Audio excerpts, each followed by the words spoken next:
Olá, espero que você esteja bem. Eu sou Patrícia Procencio e agradeço a sua companhia aqui comigo. Hoje nós estamos no quarto episódio de Corpo e Movimento no Espaço e vamos falar sobre o espaço. Em um vídeo anterior em que eu tratei sobre o fator de movimento espaço, segundo Laban, nós falamos das suas qualidades, que ele pode ser direto ou ele pode ser flexível. Porém, no episódio de hoje nós vamos falar sobre uma outra perspectiva. Vamos olhar para esse espaço pensando no onde essas aulas de dança elas acontecem e onde os espetáculos de dança acontecem. Vamos começar pensando em um contexto de escola. Legalmente, nós temos hoje, na nossa realidade da educação brasileira, a escola contemplando ensino de dança na escola, ou pelo menos deveria, pois a LDB, Lei de Diretrizes e Bases da Educação Brasileira, os PCN, Parâmetros Curriculares Nacionais, trazem a obrigatoriedade do ensino de dança na educação básica. A dança ao lado das outras linguagens, artes visuais, teatro e música.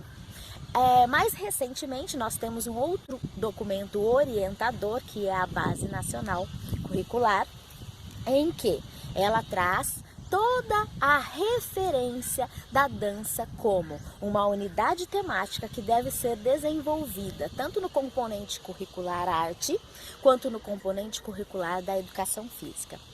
Porém, quando nós vamos procurar as pesquisas ou mesmo para a prática escolar, vivenciar essa realidade, nós percebemos que isso ainda não acontece. Por diversos motivos, por falta de professores, com formação específica para trabalhar essas linguagens, ou formação continuada mesmo dos professores que são regentes de turma, por falta de estrutura também nas escolas. E, infelizmente, ainda tem muita gente que considera a arte, a educação física como disciplinas, componentes curriculares de segunda categoria.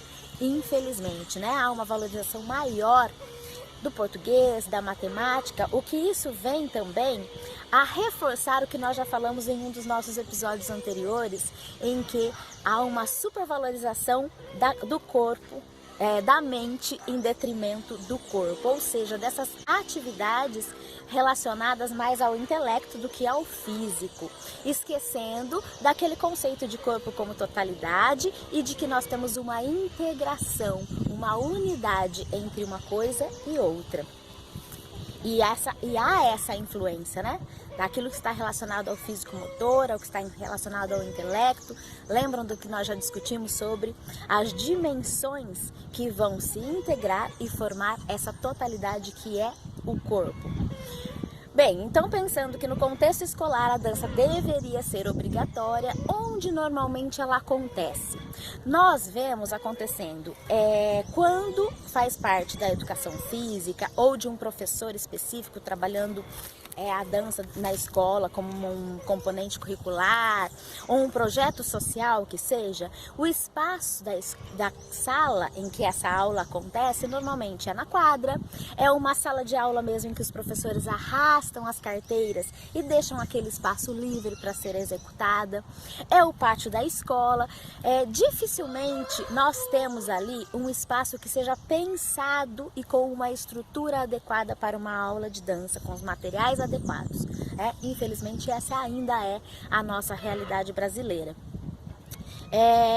E nós também temos a dança no contexto da academia, quando são trabalhadas modalidades específicas. Então, aquele profissional que deve ser um profissional capacitado, com formação, para trabalhar aquela modalidade artística que venha visar, seja lá a intenção do bem-estar, da saúde, como também a questão da performance, essas academias elas devem ter a estrutura de uma sala de aula, de um espaço adequado, com um piso que seja adequado para a realização daquela modalidade específica. Por exemplo, Para uma dança o balé clássico, né, que é muito específico, nós precisamos de um piso que tenha um amortecimento, geralmente é um tablado de madeira, pensado para essa situação do ensino para a bailarina que vai dançar na ponta dos pés, para a execução dos saltos, para que não ocorram lesões nas articulações. Então isso é muito importante.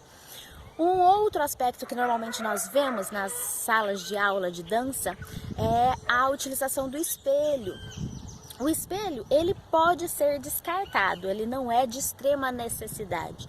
Porém, eu gosto de lembrar os profissionais que trabalham com dança que ter um espelho na sala de aula auxilia principalmente aquelas turmas mais iniciantes que ainda não têm a consciência corporal, né? E precisam perceber-se corporalmente. Então o espelho, ele pode ser esse auxílio. Você colocar de frente para o espelho esses seus alunos, para que eles percebam o seu corpo, para que eles percebam a sua movimentação, para que eles consigam se autocorrigir nessa visualização.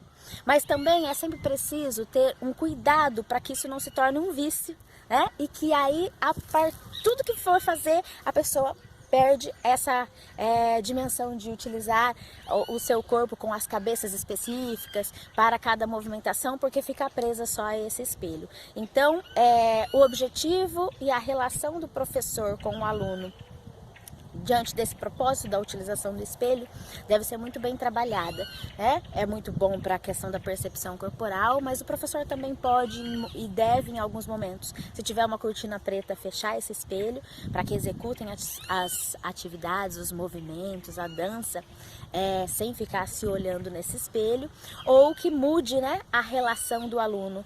Se a frente de um exercício é sempre para o espelho, vamos fazer hoje de lado, vamos fazer hoje de costas, para que você consiga também trabalhar a questão da percepção corporal, que quando você fica muito, entre aspas, aí, bitolado em uma posição só, né, você mudando isso para um outro espaço ou para um outro posicionamento que seja desse corpo no mesmo espaço, você altera essa percepção espacial. Então isso também é bem interessante de se fazer. Proponha isso para os seus alunos. Elabore uma sequência e execute de frente para o espelho e depois experimente essa execução em outras possibilidades, né, de costas, de perfil, para que os seus alunos sejam desafiados a compreender melhor esse espaço. Isso é importante também porque em um momento em que você vai realizar um espetáculo, e aí onde normalmente são realizados esses espetáculos? Normalmente quando é um espetáculo num teatro, né? Nós temos aí diversos tipos de teatro, diversos tipos de palco, que cabe falarmos em um próximo vídeo. Você tem que fazer uma delimitação desse espaço, você tem que fazer um trabalho de entradas e saídas desse espaço, e isso tudo eu vou tratar com vocês em um outro vídeo. Como você delimita, como você faz marcação do espaço, entradas e saídas, isso é muito importante, né? Mas você pode, antes de ir para esse palco, fazer aquele ensaio com os seus alunos dentro do espaço que você tem na sua própria sala de aula. Então, se você sabe mais ou menos o espaço do seu palco, você faz essa marcação, delimita o espaço dentro da sua sala de aula e já começa a realizar ali.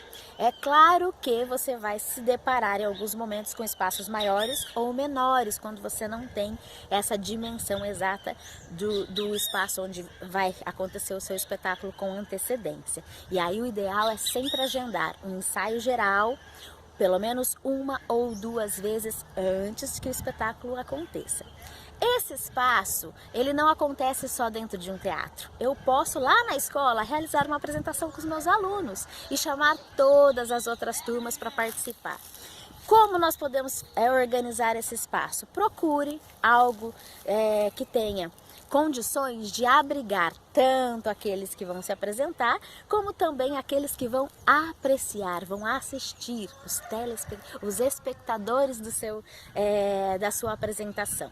Então é importante pensar no espaço para plateia, né, para o seu público, para que eles estejam acomodados e que consigam enxergar o espetáculo que você vai apresentar, seja num palco mais elevado, se você conseguir, ou quando for da mesma o mesmo nível em que está a sua plateia, você precisa pensar na organização o melhor possível para que o seu público consiga enxergar melhor a apresentação. Então a gente vê isso no contexto da escola acontecendo lá na quadra, lá no pátio, lá no momento do intervalo ou na entrada e saída, quando os pais vêm buscar os alunos. Às vezes as escolas gostam de trazer também esse momento de interação para fazer um espetáculo de dança para os pais. E não deixa de ser, tanto lá no teatro, quanto lá na escola ou em qualquer outro espaço em que há esse espetáculo, há um público que vai assistir, ali você tem um espaço cênico, que é onde acontece as apresentações de dança. Por hoje é só, pessoal. Muito obrigada por ficar comigo até aqui e até o nosso próximo vídeo.